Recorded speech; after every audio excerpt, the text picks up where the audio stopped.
Well, maybe you heard me talk about this on the radio, and here it is. This is the Reverie harp, made by a music workshop in Stillwater, Minnesota called Music Makers. It's very light, very small, just, what is that, a couple inches thick, maybe less than 2 inches thick, a couple feet tall, maybe a foot wide.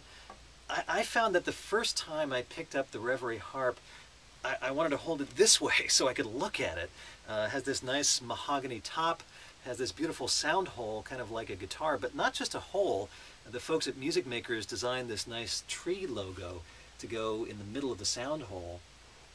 But then when I started playing it, I kind of naturally gravitated toward having it in my lap, like this, so I could put both hands on it.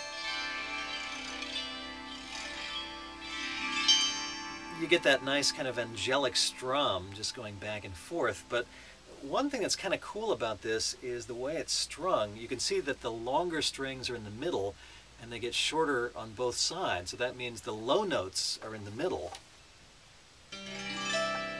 And you go up, either way you go from the middle. Tuned slightly differently, slightly different set of strings on the left and right. But you get that nice sort of wash of sounds either way you go. No wrong notes possible on this. It's tuned, for those of you in music might know the pentatonic scale, a 5-note scale, so you don't get all the notes of the piano, and there are no wrong notes possible. Every string sounds good with every other string on the Reverie harp, and whether you're strumming or plucking,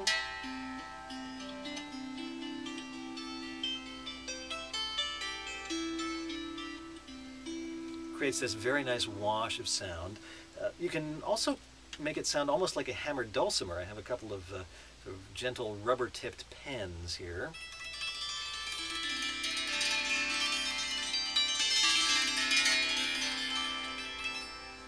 And there are all kinds of fun ways to play around with this. I mean, you can strum it, you can pluck it, you can even go on the other side of what amounts to the bridge,